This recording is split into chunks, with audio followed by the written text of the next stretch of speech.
नमस्कार, मैं हूं ऋषि। दिन भर में ढेरों खबरें आप देखते होंगे। कई मानस में पैबस्त हो जाती होंगी, कई सिर्फ मस्तिष्क से टकराकर लौट जाती होंगी। कुछ के मायने आपको फौरन समझ आ जाते होंगे, कुछ के निहितार्थ तत्काल आपको समझ में शायद ना भी आते हों।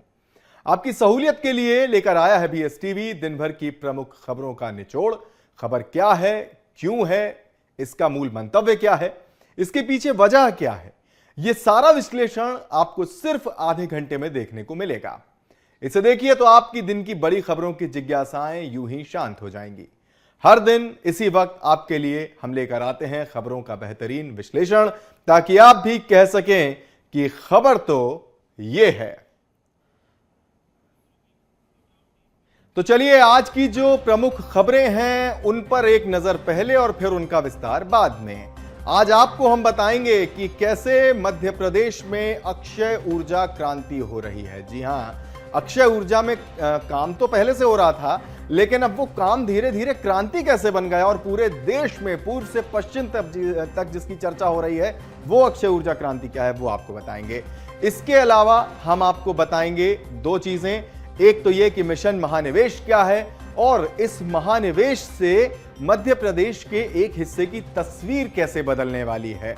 बंपर निवेश से बुंदेलखंड कैसे बदलेगा, इस पर भी हम बात करेंगे और इसकी तमाम बारीकियां, तमाम चीजें हम आप तक पहुंचाएंगे। और अगली खबर जो होगी वो होगी मासूमों के अपराधियों पर सरकार कैसे सख्त हो चुकी है। क्या आदेश जारी हुआ है, क्या किस वजह से यह आदेश जारी हुआ, इस खबर की तमाम बारीकियां, तमाम अपडेट्स जो हैं वो हम आप तक पहुंचाएंगे।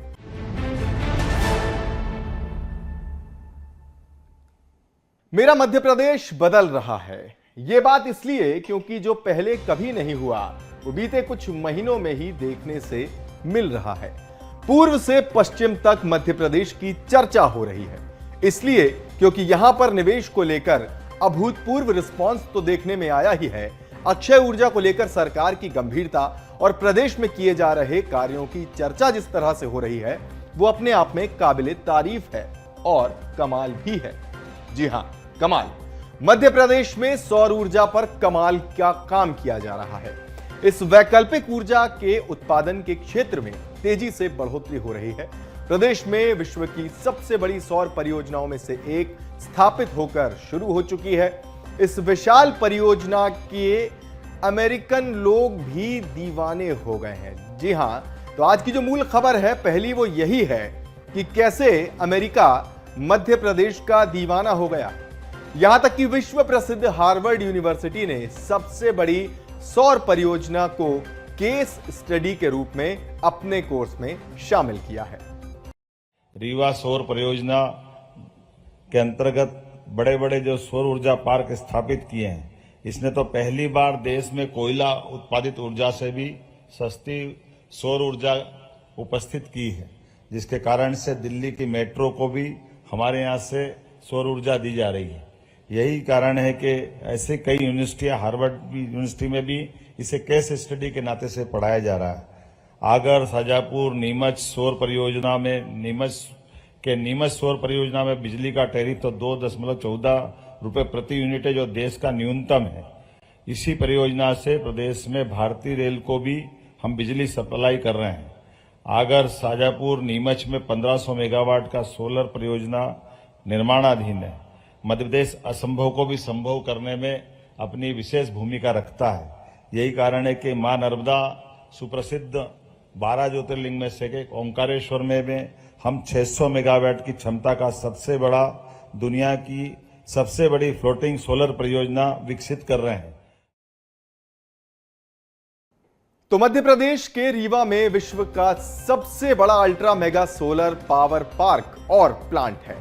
दुनिया की सबसे प्रसिद्ध अमेरिका की हार्वर्ड यूनिवर्सिटी में इसे आदर्श उदाहरण के रूप में पढ़ाया जा रहा है।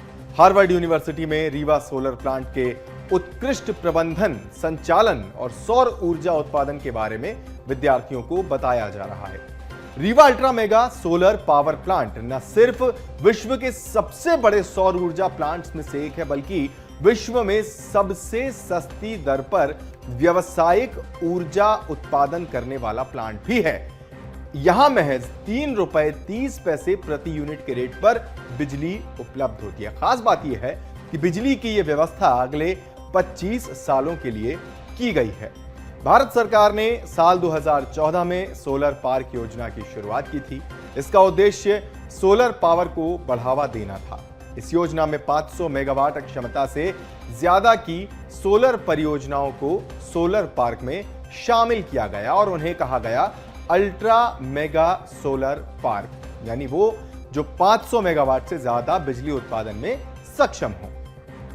जो केस स्टडी पढ़ाई जा रही है उसकी जो प्रमुख चीजें हैं वो आप पीछे पढ़ भी रहे होंगे, मैं उन्हें एक बार फिर दोहरा देता हूं। इस केस स्टडी में यह बताया गया है कि भारत में 4,67,000 वर्ग मीटर बंजर भूमि आंकी गई। इसका उपयोग सोलर प्लांट लगाने में किया जा सकता है। मध्य प्रदेश में 1,589 हेक्टेयर जमीन का आकलन किया गया, जिसमें 1255 हेक्टेयर बंजर जमीन सरकारी और 384 हेक्टेयर प्राइवेट जमीन शामिल है। और इस प्रकार Rewa solar ultra mega plant की बनने की जो है वो शुरुआत हुई। और अब इस यात्रा को भी आपको बताते रहे। Rewa solar plant power plant जो है उसके बनने और उसके स्थापित होने की यात्रा बड़ी दिलचस्प है।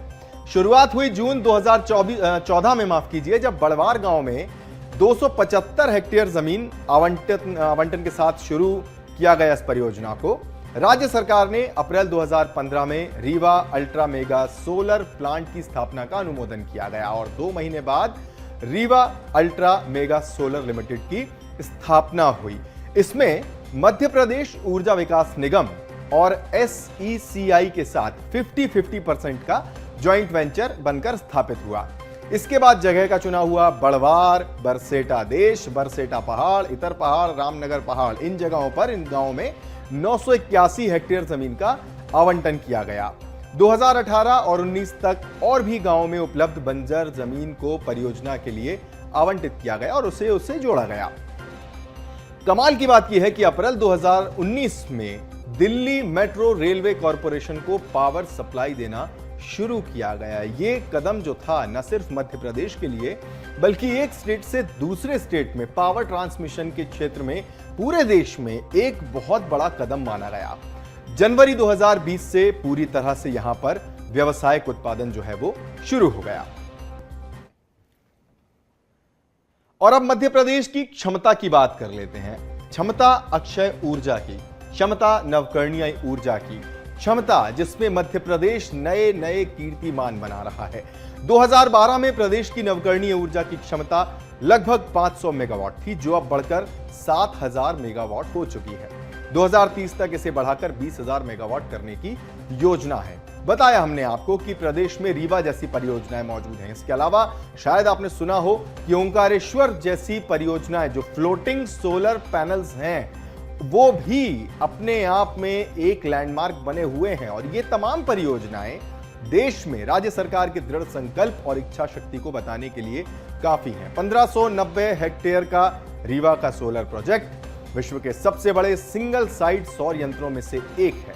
और कुछ देर पहले जो मैंने आपको बताया था कि पहली बार ओपन एक्सेस से राज्य के बाहर दिल्ली मेट्रो जैसे व्यावसायिक संस्थानों को बिजली सप्लाई की गई इस परियोजना के माध्यम से। और आपको ये सुनकर अपने प्रदेश पर और अपने आप पर भी गर्व होगा कि इस परियोजना का एक और बड़ा लाभ क्या है। अक्षय ऊर्जा की जब भी बात होती है तो बात होती है पर्यावरण संरक्षण की। कैसे अपनी आने वाली पीढ़ियों के लिए जो है हम एक अच्छा भविष्य तैयार करें, कार्बन उत्सर्जन को कम करें, हरियाली को बचाएं। तो इस परियोजना से वो भी हो रहा है। कैसे? हर साल लगभग 15.5 लाख टन कार्बन डाइऑक्साइड उत्सर्जन को रोका जा रहा है इस परियोजना के माध्यम से। और आपको जानकर शायद ये हैरानी हो कि ये कितना बड़ा काम है। ये इतना बड़ा काम है जो तकरीबन हर साल 2 करोड़ 60 लाख पेड़ लगाने के बराबर है। अब आप सोच सकते हैं कि एक तरफ जहां मध्य प्रदेश अक्षय ऊर्जा के क्षेत्र में काम कर रहा है, सोलर एनर्जी के रूप में काम कर रहा है, तो दूसरी ओर पर्यावरण संरक्षण को लेकर किस तरह से काम हो रहा है। ये दोनों ही चीजें पैरेलल चल रही हैं, ठीक रेल की पटरी की तरह ही, उसी दिल्ली मेट्रो की रेल की पटरियों की तरह जिसे रीवा का सोलर पावर प्लांट जो है वो बिजली सप्लाई करता है। तो कुछ और चीजें भी इसी क्रम में, आगर शाहजहांपुर नीमच में 1500 मेगावाट क्षमता का सोलर पार्क तैयार हो रहा है। अभी आगर जिले की 550 मेगावाट क्षमता की इकाई स्थापित हो चुकी है। अनुमान है कि शाहजहांपुर और नीमच जिले में 780 मेगावाट क्षमता का जो प्लांट है वो अक्टूबर 2024 यानी कुछ ही दिनों में पूरी तरह से तैयार हो जाएगा। मध्य प्रदेश में अक्षय ऊर्जा को लेकर क्या क्या गतिविधियां संचालित हो रही हैं, आप पढ़ भी रहे होंगे। मैं जो दर्शक हमें सुन रहे हैं उनको भी हम एक बार सारी चीजें बताते हैं, अब उनका भी यहां पर जिक्र कर लेते हैं। बहुत अनोखे प्रयास हो रहे हैं, जैसे अक्षय ऊर्जा से चलने वाले संयंत्रों की स्थापना, अक्षय ऊर्जा अपनाने के लिए उन्हें लोगों को प्रोत्साहित करना, सांची शहर को सोलर सिटी के रूप में विकसित किए जाने का काम किया जा रहा है।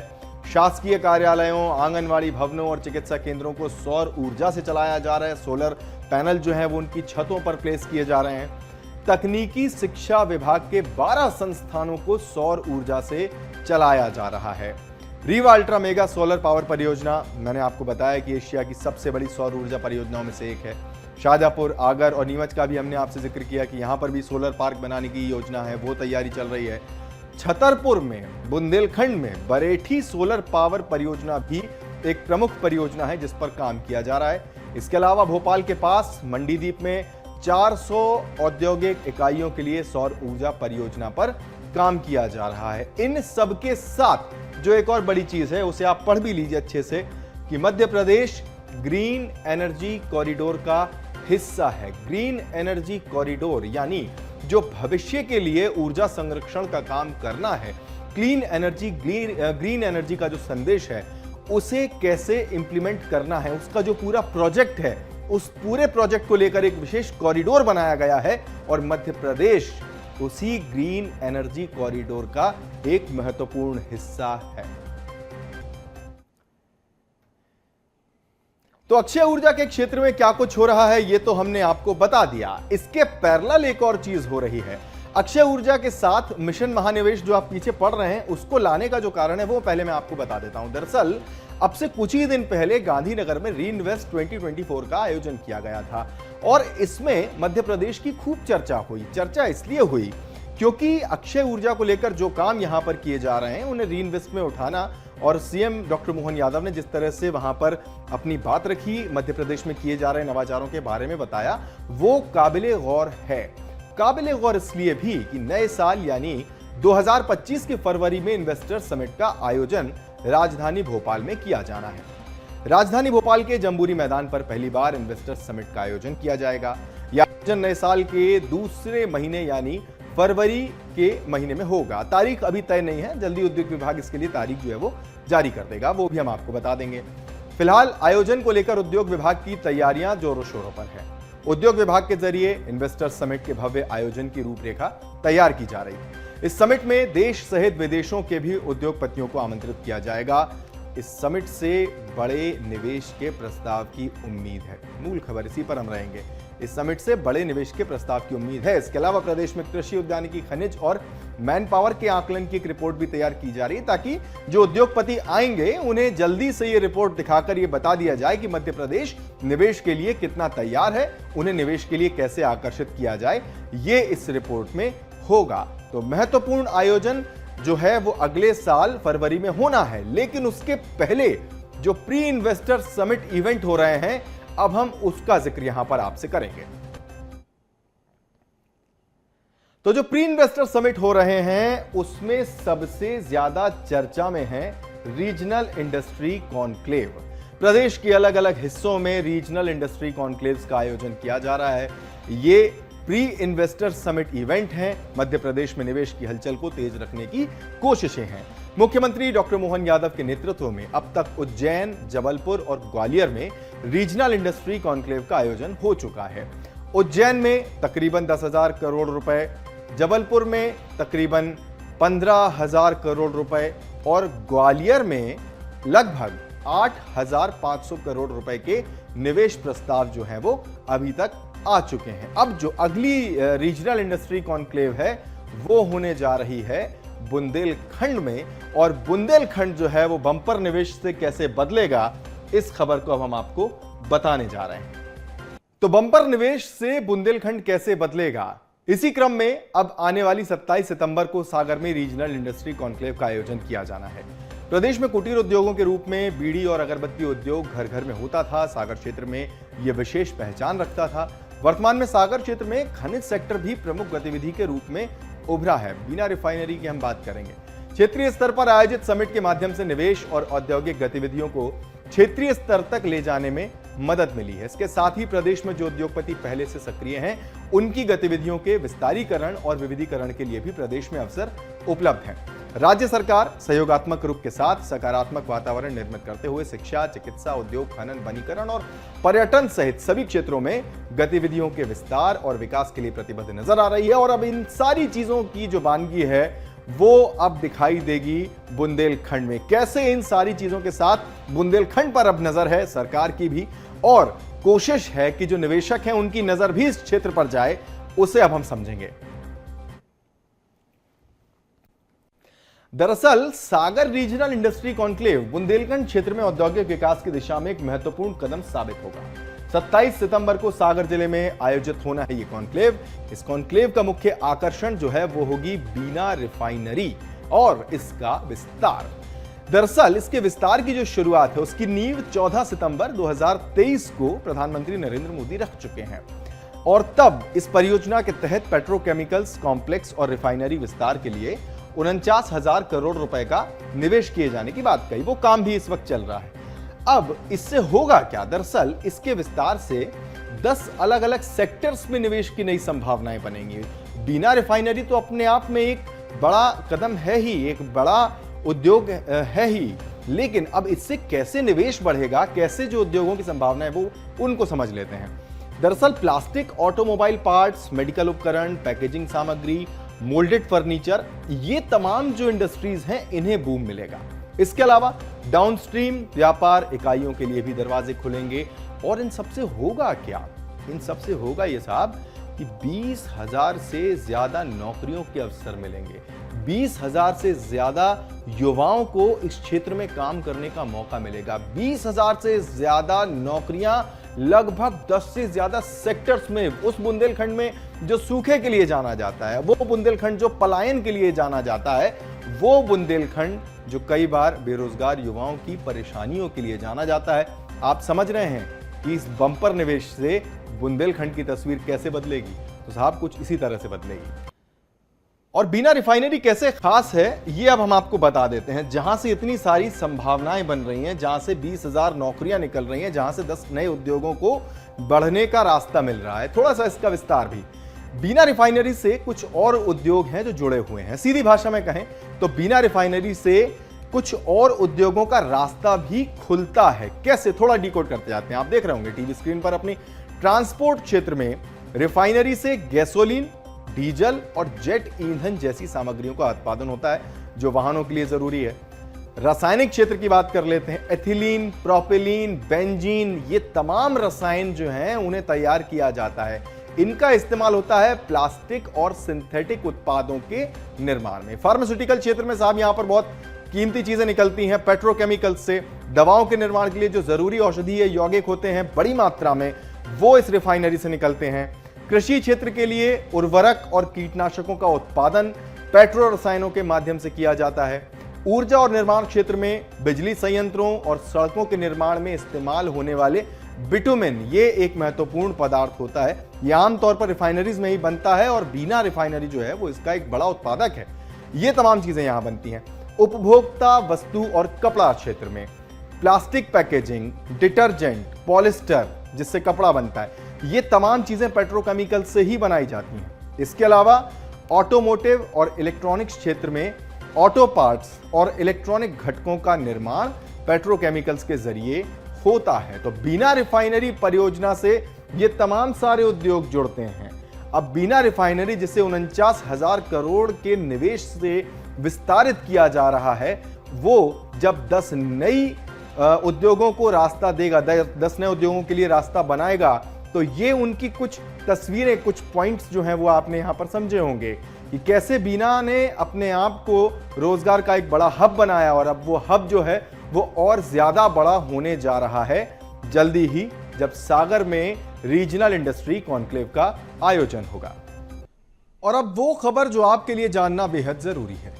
मध्य प्रदेश में हालिया दिनों में छात्र छात्राओं के साथ यौन शोषण के बाद अब शिक्षा विभाग अलर्ट हो गया है। भविष्य में इस तरह की घटनाओं पर रोक लगाने के लिए शिक्षा विभाग ने विशेष आदेश भी जारी किया है। राजधानी भोपाल में बीते 10 दिनों में छात्र छात्राओं के साथ हो रही गंदी हरकत को देखते हुए शिक्षा विभाग सतर्क हो गया है। मध्य प्रदेश शिक्षा विभाग ने अशासकीय शालाओं मदरसाओं के प्राचार्य और प्रभारियों को निर्देशित किया है। इसके तहत सभी स्कूलों के शिक्षकों, प्राचार्य, staff, ward boy, bus conductor, driver, चौकीदार, वार्डन समेत सभी कर्मचारियों का पुलिस वेरिफिकेशन कराने का निर्देश दिया गया है। ऐसे में अगर कोई आपराधिक प्रवृत्ति का है तो उसे तुरंत स्कूलों से बाहर निकालने का आदेश भी जारी किया गया है। जिला परियोजना समन्वयक जिला केंद्र भोपाल के जरिए जारी किए गए आदेश में यह कहा गया है कि वर्तमान परिवेश में मासूम बच्चों के साथ जो निंदनीय घटनाएं हो रही हैं, उन्हें देखते हुए यह आवश्यक हो गया है कि आप अपने विद्यालय में यह सुनिश्चित करें कि यहां काम करने वाले सभी टीचिंग और नॉन टीचिंग स्टाफ को चारित्रिक पुलिस वेरिफिकेशन उन्हें दिया गया है या नहीं दिया गया। इस आदेश में यह भी कहा गया है कि अगर कोई स्टाफ में शिक्षक, games teacher, caretaker, computer operator वगैरह गैर शैक्षणिक स्टाफ और गार्ड, सफाई कर्मी, माली, बस ड्राइवर, कंडक्टर, क्लीनर, विद्युत कर्मी समेत सभी का पुलिस वेरिफिकेशन, चारित्रिक सत्यापन अनिवार्य रूप से किया जाना चाहिए। अगर कोई बगैर सत्यापन के कार्यरत है तो उसे तुरंत वेरीफाई करवाना जरूरी है पुलिस के जरिए। किसी भी स्थिति में ऐसे किसी भी व्यक्ति को जिसका चारित्रिक रिकॉर्ड ठीक नहीं हो या आपराधिक प्रवृत्ति का हो, उसे शाला के किसी भी कार्य में संलग्न न किया जाए। यानी कुल मिलाकर अगर कहीं पर 1% भी चूक पाई जाए तो उसे तुरंत बाहर करने का आदेश आया है। और ऐसा इसलिए हुआ क्योंकि राजधानी भोपाल के निजी स्कूलों में 10 दिन के भीतर 3 गंभीर घटनाएं देखने को मिली हैं। 13 सितंबर को जब एक बच्ची क्लास से महज 15 फीट की दूरी पर बने वॉशरूम गई तो आरोपी ने मौका पाकर बच्ची के साथ दुष्कर्म की वारदात को अंजाम दे दिया। घटना के 5 दिनों के बाद जब मासूम की मां ने उसके प्राइवेट पार्ट पर जख्म देखा तब इस मामले का खुलासा हुआ। इसके बाद पीड़ित बच्ची की मां ने थाने पहुंचकर रिपोर्ट कराई। ये एक घटना थी। इसके अलावा भोपाल के ऐशबाग क्षेत्र के एक प्राइवेट स्कूल में केजी क्लास की छात्रा के साथ स्कूल वैन के चालक पर गलत हरकत करने का आरोप लगा। हालांकि बच्ची ने अपनी मां को बताया कि स्कूल वैन वाले अंकल दूसरे बच्चों को छोड़ने गए थे, तब किसी दूसरे व्यक्ति ने उसके साथ आपत्तिजनक हरकत की। इसके बाद परिजनों ने थाने में शिकायत दर्ज कराई। हालांकि इस मामले में जो प्राथमिक आरोप थे वो स्कूल वैन चालक पर लगे, लेकिन बाद में ये जानकारी सामने आई, बच्ची ने भी स्टेटमेंट दिया कि स्कूल वैन चालक जब दूसरे बच्चे को छोड़ने गया हुआ था तब किसी अन्य व्यक्ति, अज्ञात व्यक्ति ने आकर उसके साथ छेड़छाड़ की। इसी तरह का मामला कटारा हिल्स के एक प्रतिष्ठित निजी स्कूल से भी सामने आया। यहां पर एक शिक्षक कक्षा 10वीं के छात्र के साथ यौन शोषण करता रहा।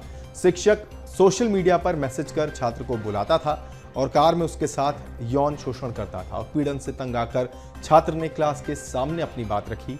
इसके बाद उसने घटना का जिक्र प्राचार्य से किया और फिर मामला थाने जा पहुंचा। आरोपी शिक्षक छात्र को फेल करने की धमकी देकर लगातार उसका यौन शोषण कर रहा था। तो ये आज की प्रमुख जो खबरें थी 4 वो हमने आपके सामने रखी। हमने आपको बताया कि कैसे अक्षय ऊर्जा क्रांति जो है मध्य प्रदेश में देखने को मिल रही है, मिशन महानिवेश कैसे पूर्व से पश्चिम तक फैल रहा है, बुंदेलखंड बंपर निवेश कैसे बदलेगा, और इसके अलावा जो आज के दिन की सबसे महत्वपूर्ण खबर थी वो ये कि मासूमों के अपराधियों को अब किसी भी हालत में सरकार छोड़ने के मूड में तो फिलहाल नहीं है। बहरहाल खबर तो ये हमें आज फिलहाल इतना ही। मुझे दीजिए इजाजत, अपना खूब ख्याल रखिए और ताजा खबरों के लिए बने रहिए BSTV के साथ। नमस्कार।